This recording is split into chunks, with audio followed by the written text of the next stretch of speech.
before you left for work yesterday, did your employer ask you, how are you feeling? Or better yet, are you ready to work today? Now, where I work at the Western Bulldogs, where I'm embedded as a VU Research Fellow, the AFL players are asked these very questions every morning before they arrive at their place of work. A quick show of hands, who in the audience had a restless sleep last night? A few people. And who today is feeling more tired than usual?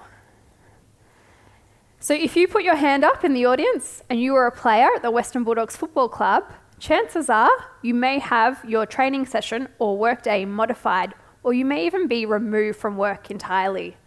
Now, for athletes, readiness to work or train is really important. It's important that athletes are in a positive state and ready to adapt to training physically. And by completing a series of wellbeing questionnaires on an iPad when players arrive at the club before their day of work, staff are able to instantaneously and confidentially pick up when players may be susceptible to injury or illness. So during a typical day of work for an AFL player, they'll usually have an on-field training session in the morning and a weights training session in the afternoon. Combine this with appointments with dietitians, physiotherapists, coaches and media commitments, and AFL players are fairly busy human beings.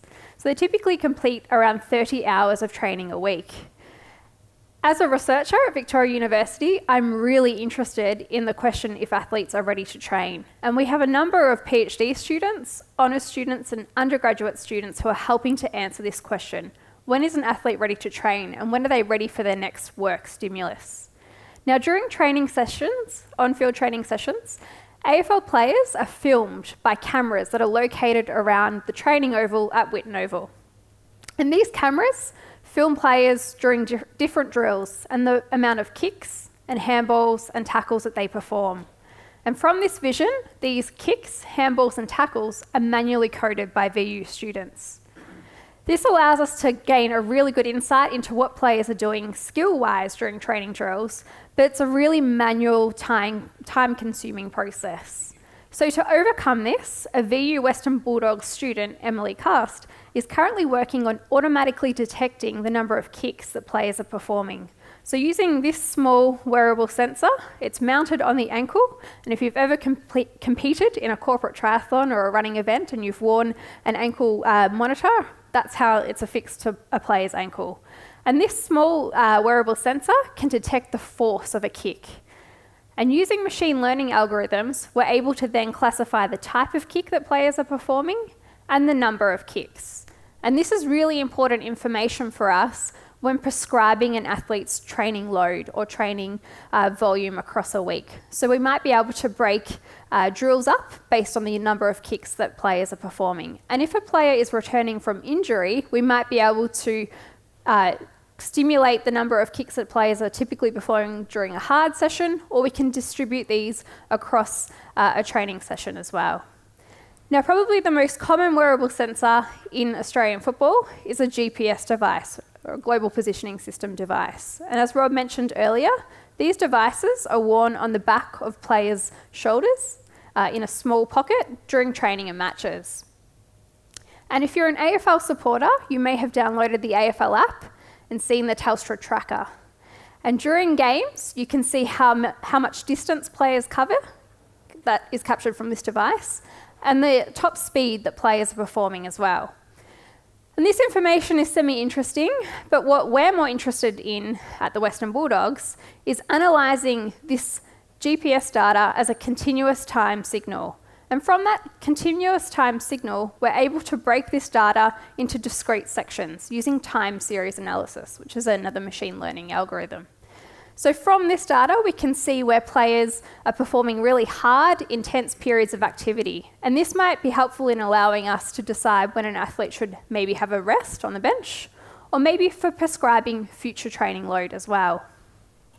So it's really important to get the balance of training load, athlete training load right. Too much training load, and it might be too much of a stimulus for an athlete. And they may be then susceptible to injury or illness. Too little training load, and there isn't enough of a stimulus to promote adaptation in an athlete. And that's really important for performance, which for us is hopefully winning matches.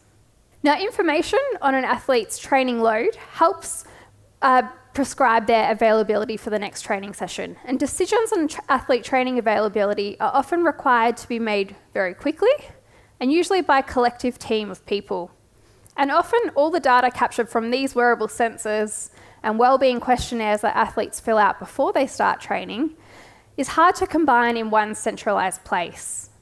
Decisions on an athlete's training availability are also made by a human user, and humans base their decisions from past experience, so what has worked with an athlete before, and knowledge of an athlete's training history, injury status, and so forth. However, these decisions can be perhaps a little bit biased. So humans might be biased in their decision on an athlete's availability to train. To assist in overcoming this bias, decision support systems may be utilised, and they're widely utilised in industries such as manufacturing. But in sports science, we're yet to utilise decision support systems to help answer that question. When is an athlete ready for training, and when are they ready for their next stimulus? And as a researcher, I'm really interested in applying decision support systems to this question. And I'd be fascinated to hear from those of you in the audience who are currently using decision support systems, or maybe using a time series analysis like we're exploring with GPS. So ultimately, if athletes are available for training and they're in a positive state to adapt to training, it allows them to be available for matches. And we all know that winning matches in an AFL season is really important. So at the Western Bulldogs, if more athletes are available for training and they're ready for training, hopefully we'll be able to win a few more matches, unlike this season. So thank you for listening today.